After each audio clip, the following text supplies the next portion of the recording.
Okay, everybody, welcome back to another episode of the Bonus Point. First of all, what we're going to be going through today is our wild card. Finally, we're going to be talking about the wild card. This is the moment going into game week 8 that we've been talking about since game week 1 of when we were going to use the wild card.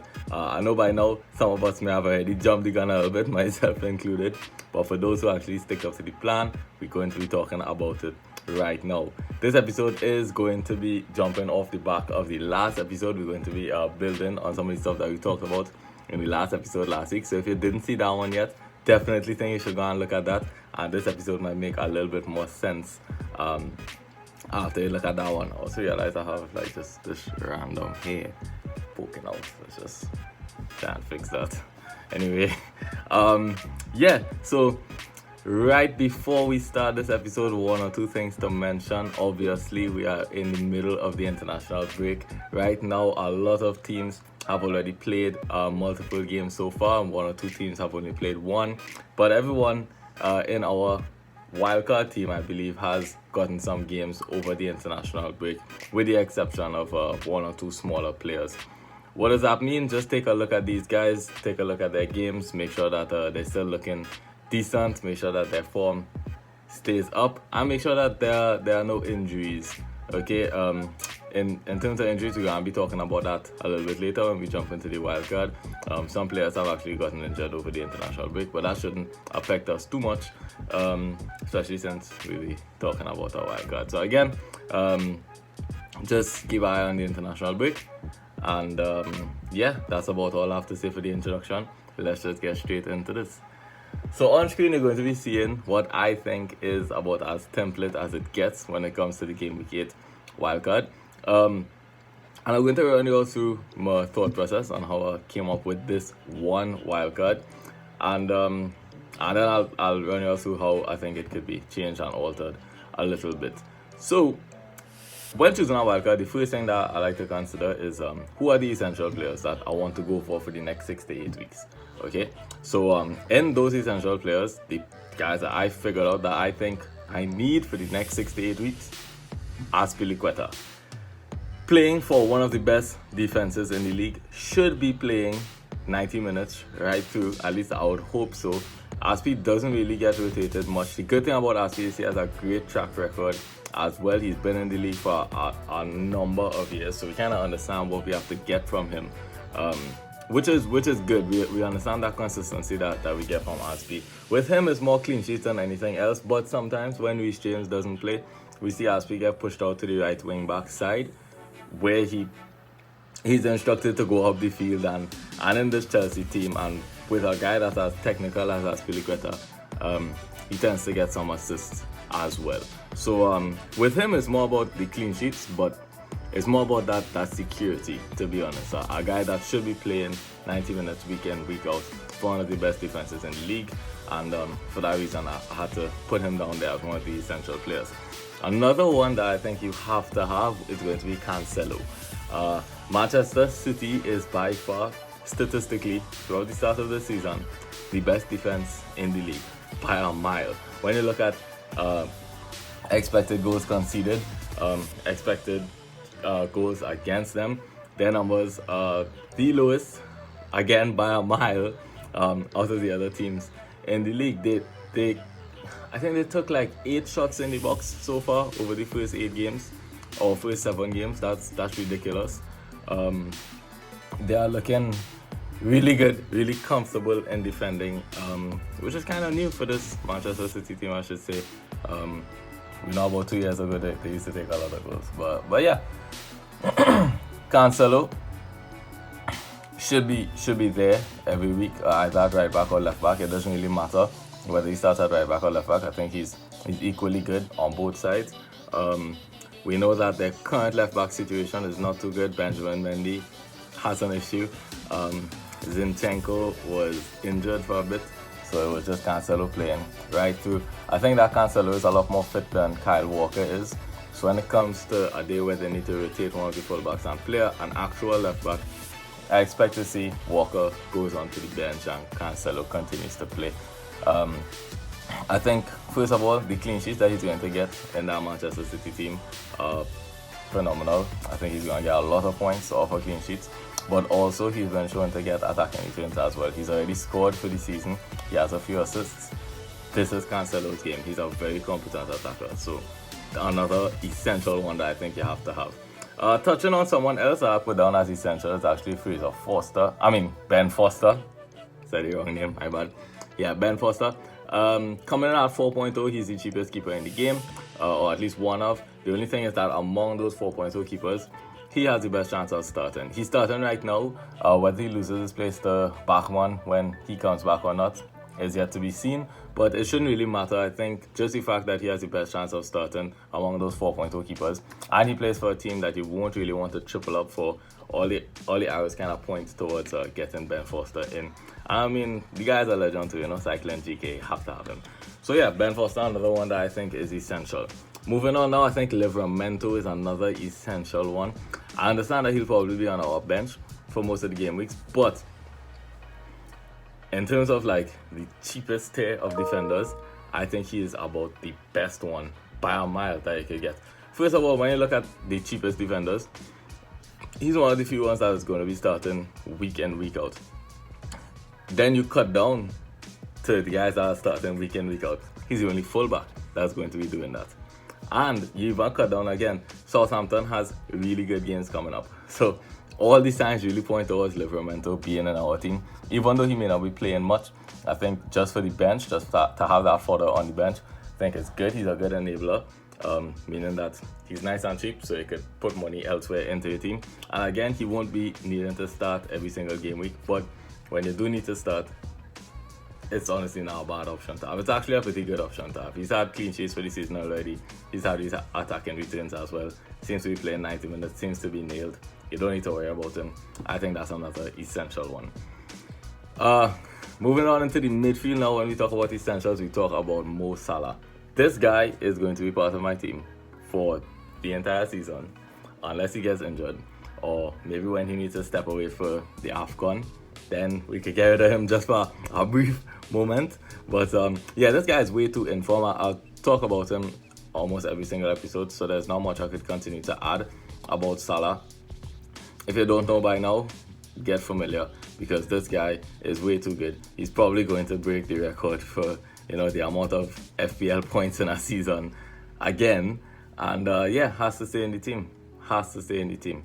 Moving on now, I think Rafinha is another one that is essential. When you look at that kind of between 6 and 7 million price point, I think he is by far the best option. Leeds have some really good games coming up. He is the talisman of that team. He is an extremely technical and extremely gifted player.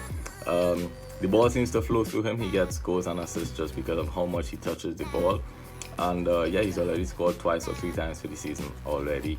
I don't think he's got any assists yet, but he's a highly creative player, so those assists should come. And as soon as Bamford gets back into the team, I think he should be getting more assists just off of Bamford being in there too. So Rafinha, another one that I'll put down as essential. And my last essential player is going to be Big Rom Lukaku. We saw what he did against France. Almost got a brace. Unfortunately, the man was offside, but he scored. He scored first, and then yeah, almost got the game winner as well. Lukaku is just a beast right now. I think in the Prem, maybe the numbers aren't really there right now, but he's been playing pretty well. So far, he's getting a lot of chances, and I think a player of Lukaku's caliber and his finishing ability, I think once he's getting chances, he's going to score goals. And the games coming up now are just looking way too easy for Chelsea. And again, Lukaku, 90 minutes, always nailed, always there on the team sheet. Never really have to worry about him playing. Not sure if he's on the penalties yet, but I guess at some point time will tell. Aside from that, yeah, Lukaku, one of the essential players. And that's it. So in terms of the essential players, once again, we go back to the team. We see Foster, Alspi, Cancelo, Livramento, Salah, Rafinha, and then Lukaku. So these are the players that I would start building my wildcard around, and then the other players start filtering in. So another player that kind of filtered in was Rudiger. I understand that he's injured right now, but the whole reason that I chose Rudiger, well, there are a few reasons actually. So first of all, the thing that I had to decide on was, do I want to go with 2 Chelsea defenders, or do I want to go with 2 City defenders? The reason I went with 2 Chelsea defenders is because I think over the next 6 to 7 games, Chelsea's games look a lot easier than City's games look. Even though City is a better defense, I think Chelsea, over the next couple of games, could get more clean sheets than City, just because City has one or two difficult ones sprinkled into the mix. Rudiger seems to be the most nailed Chelsea defender right now, but he does seem to have picked up a back issue over the international break now. They said that it's simply just precautionary, that he didn't train and that he didn't play. So he should be good for this weekend, but if he isn't and if you're kind of worried, it's easy to switch Rudiger with someone like Ruben Diaz, who has the next 3 games are looking pretty good for them. And then you could always switch back to Rudiger. You could even go back to Reece James, who is someone else that I want to touch on really quickly. Reece James should be at the end of his recovery now. Not sure if he's going to play this weekend, but definitely should be on for next weekend. And yeah, with the games that Chelsea have coming up, I think Reece James is a pretty good one to go ahead and gamble on. I personally think that once he's fit, he's going to be starting. He's a very attacking and very capable right wing back. He gets into the box a lot. So that's definitely someone that we want to have on our team if he's playing. And he's one of the cheaper ones when you look at that Chelsea defense. I landed on Shane Duffy as well. He's someone that's probably going to be on the bench most weeks, but he's been playing. Brighton have proven to be a pretty good defense. Shane Duffy has got a lot of chances so far from balls coming into the box, from those free kicks, from those corners, mostly set pieces, right? That's kind of when he finds himself up there. But he's got a lot of chances so far, and that defense is also pretty capable. A lot of people have been talking about going for Robert Sanchez and goal. That just shows you how capable that defense is. Also, the fact that Sanchez barely gets any bonus points, barely gets any save points, but gets clean sheets, also shows you how capable that defense is. It means that they're not taking up many chances, so Robert Sanchez doesn't really get to shine much, because again, there's not much work for him to actually do in that defense. So Shane Duffy, I think, is a decent one. If you had to go for someone else, you could maybe look at Marcal around that 4.5 million price point. I think he might be 4.6 now. The reason I didn't go for Marcal, as much as I believe in the Wolves defense right now, and I think that their fixtures coming up are brilliant for clean sheets, a few Wolves fans have been saying that Marcal, it's time for him to be rotated with Ait-Nouri. So, not too sure what's going on there. I personally not going to put someone in my wildcard that I think might be getting rotated. So yeah, that's how I landed on Shane Duffy. Moving on into the midfield now, Bukayo Saka. I think, for me, it came down between Saka and Smith Rowe. And the only reason it came down to that is due to price. So obviously Smith Rowe being almost a whole million cheaper than him, it's a really good enabler, right? But the thing with Saka now is that I never have to worry about if Saka going to play. Whereas with Smith Rowe, I might have to be a little bit worried about, is he going to play every single week? I'm honestly not completely sure yet. So the reason I put Saka in there is just because, again, it's out of my hands. I never have to worry if he's going to play. Just start him every week and he's going to play every week and hopefully get some returns. I think he's a very good player, I should say. And he's very involved in the Arsenal attack as well, so he could be getting returns. It's just Smith Rowe seems to be a little bit more involved when he plays. And for being cheaper too, that's why I started to have to weigh the pros and the cons, right? Personally, I went on Saka for the security, but if you want to take, I wouldn't even call it a risk, to be honest. If you want to go for Smith Rowe, just to be a little bit different, I definitely understand it. And I think he could score more points than Saka come the end of the season. Moved on to Phil Fulden. For me, it was Fulden versus Grealish. Honestly, not sure which one to go with at the moment. I put Fulden in because of his ceiling. I think Foden's been playing pretty well. He got 2 back-to-back starts in the Premier League and did really well in both of those games. I think he's a bit more goal hungry and a bit more direct than Jack Grealish is. I think when it comes to getting goals and assists, I expect Foden to get more than Grealish is, especially the way both of them are playing at the moment. I think we could see a case of both of them playing together at the same time, but I'm just not sure how that benefits Grealish. It seems that when Grealish is not playing on the left side, that is not going too well for him. In terms of pros for Grealish though, he seems to be the most nailed City attacker right now. He's played every game for City so far, got the most minutes out of the attackers for City so far. And I mean, the man been playing good as well, so there's not really much reason to go ahead and drop him. And they pay 100 million for the man, you know, so you had to squeeze every minute out of the guy. Usually, I would make the safe call and go for Jack Grealish, but something is telling me that Fulden is going to get enough minutes over the next couple of games, and with those minutes, I really expect him to continue to score. Whereas Grealish only has 2 returns in the Prem in the first 7 games, you know.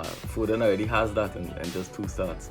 So yeah, I think I might be looking at Fulden. The other good thing about Fulden is a lot of times last season we saw when he didn't start, he just didn't play at all, which I was kind of happy for. That is kind of what we want out of our players. If they don't start, just don't come on. So yeah, at the moment, stuck on Fulden, but if you want to go for Grealish, I definitely understand that as well. We spoke about Rafinha already, and then I just have Brownhill in there as a cheap enabler. He plays 90 minutes, but he shouldn't be playing for my team. Hopefully he'll just be like the 3rd option on the bench or something like that. But yeah, if ever need be, we ever needed to play, we could put him in. We talked about Lukaku already. Gonna talk about Jimenez real quick. I think Jimenez is another pretty good option. It was between him and Hwang. At the moment, I just want to see a little bit more from Hwang. I personally think that he should be starting every game so far. It's basically his place to lose right now, especially with the last 2 games that he's had. But only time will tell to see if he continues to start. I also personally think that he is the most attacking and the most capable out of that front 3 in terms of getting goals. Jimenez, he has a really good track record in the Premier League, but he seems to be dropping a lot deeper right now to kind of link between the midfield and the front line. He seems to be that link at the moment rather than it being someone else. And yeah, because of that, I think that his goal set has just been diminished a bit. However, I personally went ahead and put him in it because there are a few reasons. One, always on the team sheet, always playing 90 minutes, on the penalties. And the assist set seems to be there right now. Last time he got 2 assists. Obviously, Hwang got the 2 goals, but it doesn't need to be Hwang scoring every single time. However, at the moment, the only link between the midfield and the front 3 seems to be Jimenez. So he should be on for a lot of assists. And he reminds me a little bit of how Harry Kane was playing last season. That relationship that Kane had with Son, I think Jimenez could form one of those with Hwang this season, and for that reason I went ahead and took Jimenez. And then finally, Ivan Toney. Okay, game week 8 is not looking too great for him going up against Chelsea, but then after that he has a lovely run of fixtures. And again, Toney, the talisman of that team, also seems to be playing kind of similar to Jimenez, where he drops deep to link between the midfield and the attack. He seems to have a good relationship with Mbeumo. Also, Toney is on penalties. He's already scored on for the season so far. Hopefully he continues to score because I suggested him in my wildcard. However, that does wrap up the video. That is the end of this wildcard. One quick thing to note is that I've managed to leave 2.6 million in the bank. What is that for? That is simply to go ahead and get Son Heung-min in game week 11 or game week 12, whenever it is that his fixtures turn. We will go ahead and get Son for either Fulden or Grealish, whoever is that Manchester City asset at the time. But yeah, that money is to go ahead and get Son. If you're not a big fan of Son, if you haven't really seen his games yet, if you don't think that run of fixtures from game week 12 to 17, whatever it is looking good for Son, then by all means go ahead and spend that money.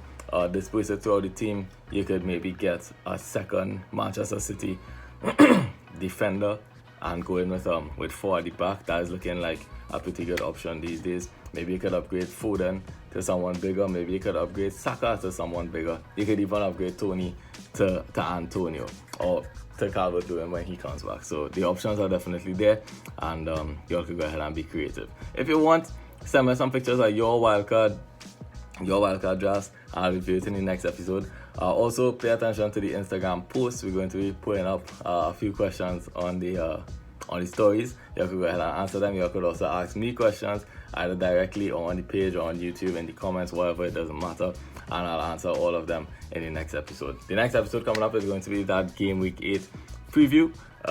So I'll catch you all again on Tuesday, and enjoy the rest of the week. Enjoy the rest of the international break. Goodbye.